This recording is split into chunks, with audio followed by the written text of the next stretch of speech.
Voice of Kashif کے پیارے viewers, السلام علیکم، کیسے ہیں آپ لوگ؟ حجاج بن یوسف کی موت و حیات پر مشتمل داستان عبرت۔ حجاج بن یوسف کے نام سے سب واقف ہیں۔ حجاج کو عبد الملک نے مکہ، مدینہ، طائف اور یمن کا نائب مقرر کیا تھا اور اپنے بھائی بشر کی موت کے بعد اسے عراق بھیج دیا، جہاں وہ کوفہ میں داخل ہوا۔ ان علاقوں میں 20 سال تک حجاج کا عمل دخل رہا۔ اس نے کوفے میں بیٹھ کر زبردست فتوحات حاصل کی۔ اس کے دور میں مسلمان مجاہدین چین تک پہنچ گئے تھے۔ حضرت سعید بن جبیر، جو کہ ایک تابعی بزرگ تھے، ایک دن منبر پر بیٹھے ہوئے تھے، یہ الفاظ ادا کیے کہ حجاج ایک ظالم شخص ہے۔ ادھر جب حجاج کو پتا چلا کہ آپ میرے بارے میں ایسا گمان کرتے ہیں تو آپ کو دربار میں بلا لیا اور پوچھا، کیا تم نے میرے بارے میں ایسی باتیں بولی ہیں؟ تو آپ نے فرمایا، ہاں بالکل، تو ایک ظالم شخص ہے۔ یہ سن کر حجاج کا رنگ غصے سے سرخ ہو گیا اور آپ کے قتل کے احکامات جاری کر دیے۔ جب آپ کو مارنے کے لیے دربار سے باہر لے کر جانے لگے تو آپ مسکرا دیے۔ حجاج کو ناگوار گزرا۔ اس نے پوچھا، کیوں مسکراتے ہو؟ تو آپ نے جواب دیا، تیری بے وقوفی پر، اور جو اللہ تجھے ڈھیل دے رہا ہے اس پر مسکراتا ہوں۔ حجاج نے پھر حکم دیا کہ میرے سامنے اسے ذبح کر دو۔ جب خنجر گلے پر رکھا گیا تو آپ نے اپنا رخ قبلہ کی طرف کیا اور یہ جملہ فرمایا، اے اللہ، میرے چہرہ تیری طرف ہے، تیری رضا پر راضی ہوں میں۔ یہ حجاج نہ موت کا مالک ہے نہ زندگی کا۔ جب حجاج نے یہ سنا تو بولا، اس کا رخ قبلہ کی طرف سے پھیر دو۔ جب قبلہ سے رخ پھیرا تو آپ نے فرمایا، یا اللہ، رخ جدھر بھی ہو تو ہر جگہ موجود ہے، مشرق مغرب ہر طرف تیری حکمرانی ہے۔ میری دعا ہے کہ میرا قتل اس کا آخری ظلم ہو، میرے بعد اسے کسی پر مسلط نہ فرمانا۔ جب آپ کی زبان سے یہ جملہ ادا ہوا، اس کے ساتھ ہی آپ کو قتل کر دیا گیا اور اتنا خون نکلا کہ دربار تر ہو گیا۔ ایک سمجھدار بندہ بولا کہ اتنا خون تب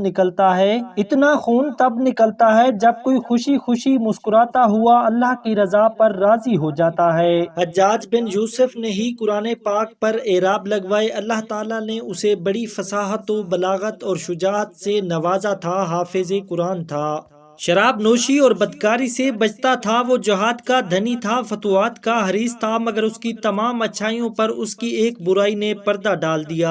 اور وہ برائی کیا تھی؟ حجاج بہت ظالم تھا۔ اس نے اپنی زندگی میں ایک خونخوار درندے کا روپ دھار رکھا تھا۔ ایک طرف موسیٰ بن نصیر اور محمد بن قاسم کفار کی گردنیں اڑا رہے تھے اور دوسری طرف وہ خود اللہ کے بندوں، اولیاء اور علماء کے خون سے ہولی کھیل رہا تھا۔ حجاج نے 1,20,000 انسانوں کو قتل کیا ہے۔ اس کے جیل خانوں میں ایک دن میں 80 ہزار قیدی ایک وقت میں ہوتے تھے، جن میں سے 30,000 عورتیں تھیں۔ اس نے جو آخری قتل کیا وہ عظیم تابعی اور زاہد و پارسا انسان حضرت سعید بن جبیر رضی اللہ تعالیٰ عنہ کا قتل تھا۔ انہیں قتل کرنے کے بعد حجاج پر وحشت سوار ہو گئی تھی، وہ نفسیاتی مریض بن گیا تھا۔ حجاج جب بھی سوتا، حضرت سعید بن جبیر اس کے خواب میں آ کر اس کا دامن پکڑ کر کہتے، اے دشمن خدا، تو نے مجھے کیوں قتل کیا؟ اے دشمن خدا، تو نے مجھے کیوں قتل کیا؟ میں نے تیرا کیا بگاڑا تھا؟ جواب میں حجاج کہتا، مجھے اور سعید کو کیا ہو گیا ہے؟ اس کے ساتھ حجاج کو وہ بیماری لگ گئی، اس میں سخت سردی کلیجے سے اٹھ کر سارے جسم میں چھا جاتی تھی، وہ کانپتا تھا، آگ سے بھری انگیٹھیاں اس کے پاس لائی جاتی تھیں اور اس کے اس قدر قریب رکھ دی جاتی تھیں کہ اس کی کھال جل جاتی تھی، مگر اسے احساس نہیں ہوتا تھا۔ حکیموں کو دکھانے پر انہوں نے بتایا کہ پیٹ میں سرطان ہے۔ ایک طبیب نے گوشت کا ٹکڑا لیا اور اسے دھاگے کے ساتھ باندھ کر حجاج کے حلق میں اتار دیا۔ تھوڑی دیر بعد دھاگے کو کھینچا تو اس گوشت کے ٹکڑے کے ساتھ بہت عجیب نسل کے کیڑے چمٹے ہوئے تھے۔ حکیم بھی بھاگنے لگا۔ حجاج بولا، تو کدھر جاتا ہے؟ علاج تو کر۔ حکیم بولا، تیری بیماری زمینی نہیں آسمانی ہے، اللہ سے پناہ مانگ۔